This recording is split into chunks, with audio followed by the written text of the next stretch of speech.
Go ahead, Brad. Matt, what did you see in your team? What did you learn about your team, whatever, in that closing surge that Fletcher scored the 7 straight, and you get the big threes from Lance and Braden? Yeah, just obviously we wanted to push the ball more, and obviously we didn't, get a lot of points in transition, but they didn't get a lot of points in transition either. Mason got the 1-3, but just trying to establish Zach, and obviously we play through him, we play through Braden's ball screen action more than anything, and just taking what they give us. And they stayed one-on-one with him, and he missed some shots that he normally makes. I know he has big numbers there, but he missed 10 shots. He doesn't normally miss 10 shots. And then just trying to read it and play it from there in terms of, driving him on closeouts or taking the open threes or letting him be one-on-one. Obviously, Braden made that huge 3 at the end, but I thought Fletch's 3 after that reversal was big, and then he hit the floater and made those free throws. So, just a good team win. Obviously, they're a great team and very difficult to beat anywhere, but really difficult to beat here. Just a great environment. Matt, you're down over here on your right. Thank you. You're down 6 at half. You were down 10 just moments before that. Did you kind of feel fortunate going into the locker room to be in the situation you were in, where you felt like we're in striking distance now? No, I felt that we should have been tied with them. We missed those layups in transition. But it's obviously from my perspective, right? I don't look at it from theirs, but Lance had the layup in transition. Fletch had 2 different layups in transition. There was another one in there. We talked about missing 4 layups there, but anytime somebody gets up double figures against you, now you can more or less cut it in half or gotten close to that. And then we just had to rebound the basketball better. They out-rebounded us by 2 in the first half. We out-rebounded them by 4. But anytime we have that number from a turnover standpoint, we've won.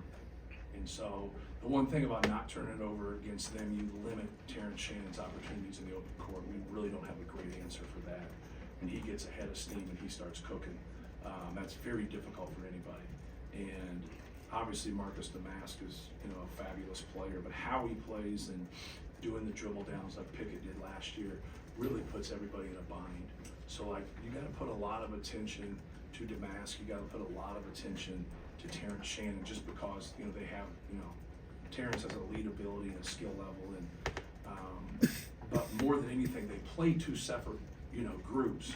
So at our place, the numbers would say when Dane Danger and Ty were in, we had more success. When they went smaller, it was harder for us. So now we got to prepare after an emotional win against Michigan State for 2 different lineups. And it's really not that hard, but when fatigue sets in and competition gets and you have a crowd, now you got to know what you're doing versus their small lineup versus their bigger lineup and some of the things that we were doing. And you can see sometimes they're like, we messed up just a couple basic switches. Coleman gets that dunk.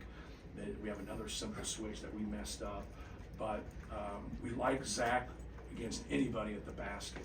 We just do different things because we try to protect him, more than anything. But we like Damask with the ball, 5 to 15 feet with Zach on him. But sometimes you can't get to that point. And so we really worked on him staying down and staying disciplined and not letting him with all the shot fakes, getting any foul trouble there. But just a big time win by our guys. Matt, last year, you guys obviously win the Big Ten. You're winning it outright again this year. What does it say about your guys that they were able to get back to that place? It's hard enough to win. They got their heart broken and they've come back. And done it. Yeah, it's really hard for the loss that we had. We've never been a 1 seed since I've been the coach, and you fight to be a 1 seed and you get beat by a 16 seed. And I don't even really like talking about it out of respect for our opponent, because they beat us straight up, right? They earned it. And but we had to sit in that, for 6-7 months before our season started. And that's what we wanted to do. We wanted to fight to get back in that same place, and it looks like we're going to be in that same place come tournament time, and then obviously play better. But winning the Big Ten is still, it's such an honor because it's so hard. Think about the venues that you have to go into, and I know it's not a perfect schedule always, but we had to go into Wisconsin, we had to go into here, we went into Indiana, we didn't play at Michigan State, just kind of thinking, obviously we got beat in Nebraska, we got beat in Northwestern, but all those venues, man, are so difficult. And there's other ones, obviously, as you guys know, but I think that says something for our guys to be able to, being 7-3 on the road Ten is quite an accomplishment.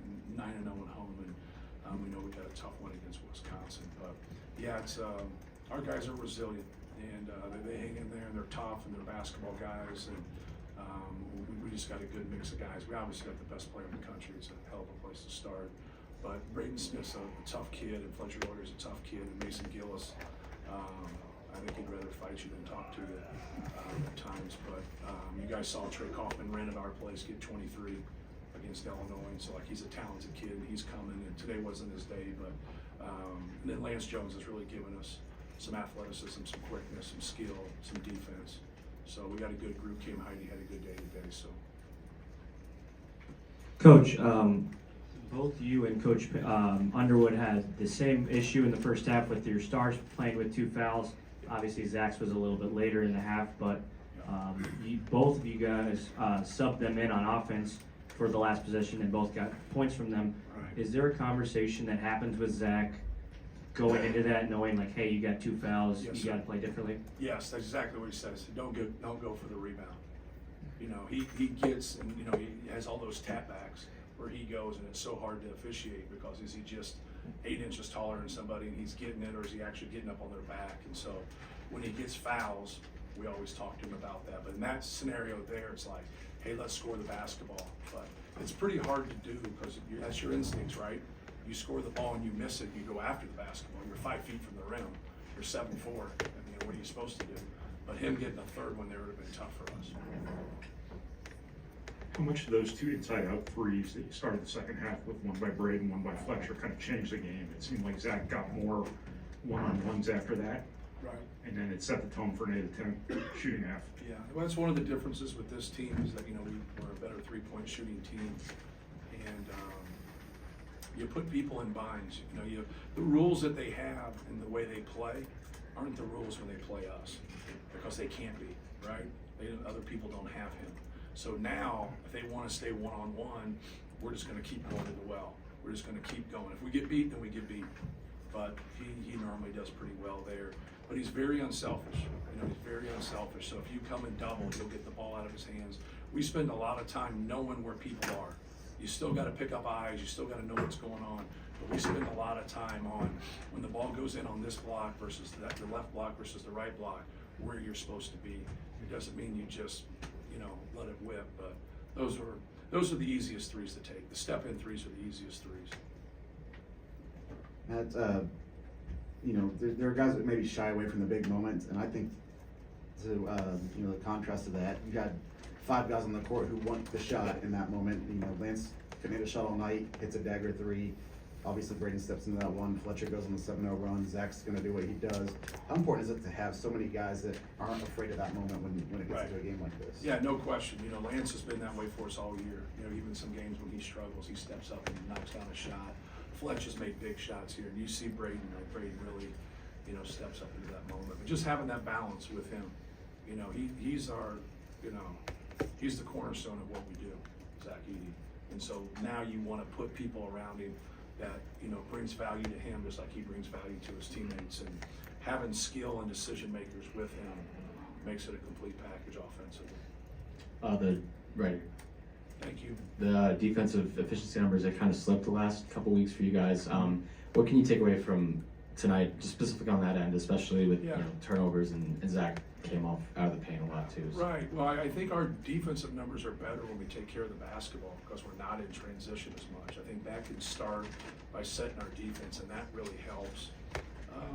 Sometimes you're fortunate. Obviously, you'd like to give your defense credit for them being 4 for 16, but you know, you go back and look, and maybe there's just, you know, some misses that they normally would make, and you kind of look at those things. But for us to hold them to 71, I didn't think that would happen.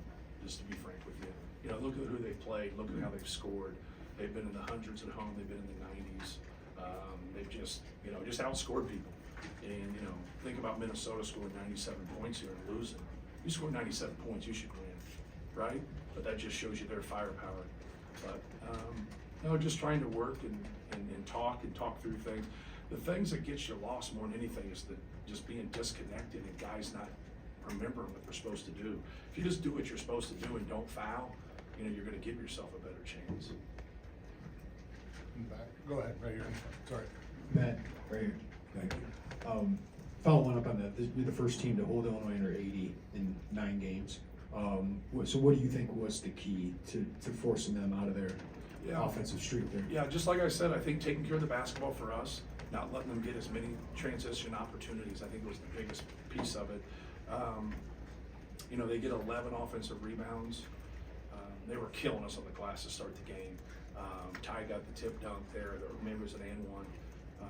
But just, you know, trying to keep them off the glass and keep them out of transition and just make them earn everything, and not foul to mask.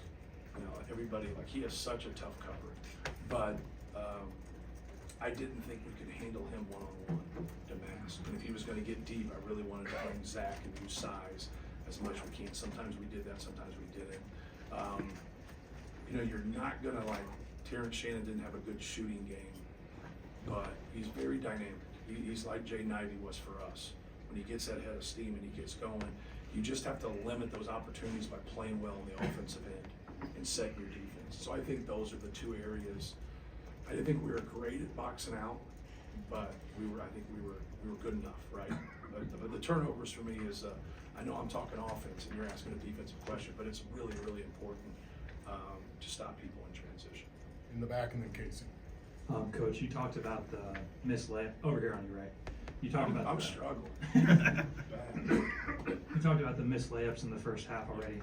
Is the adjustment on that as simple as making the layups, or do you want to slow down instead of pushing the tempo on the fast break? I thought Lance's was okay.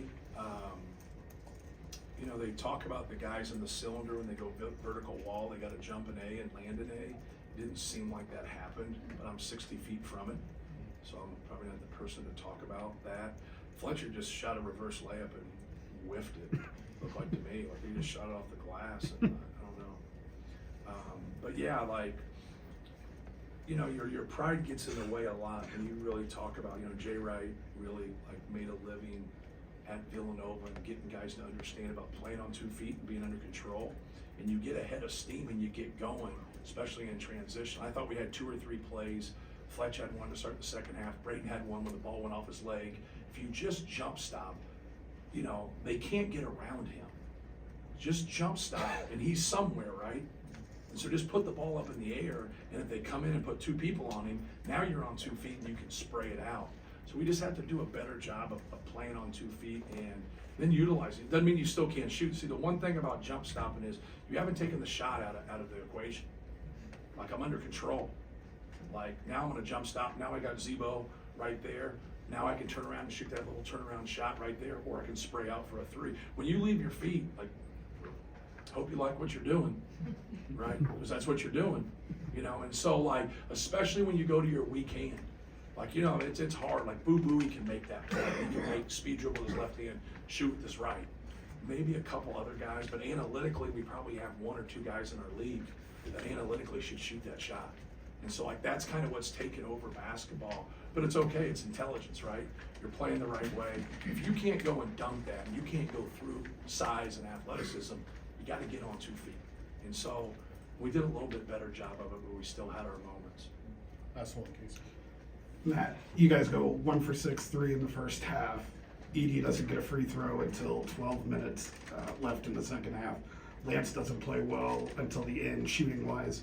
Knocks one down late. What does that say about your team's just mental makeup this late in the season? Yeah, just being resilient, staying with it, and you know, keep fighting, and kind of just for a while we just had to hang in there, right? You know, they were playing better than we were, and just keep kind of trusting each other, and we just kind of kept talking about Terrence Shannon, and just kept talking about Marcus Damascus dribble downs, or his booty ball, or whatever you want to call it. You know, Coleman Hawkins, you know, spreads you out, and he's so talented, and he's long, and, you know, causes problems. Guerrier had a great first half, right? He didn't think he had a couple free throws in the second. But just, yeah, we just wanted to keep our focus there, and we wanted to keep him out of the paint more. But they're so good once you get, see, that's the deal. When you get Marcus and you go in doubling and they can spray that ball out quick, now you're in a rotation.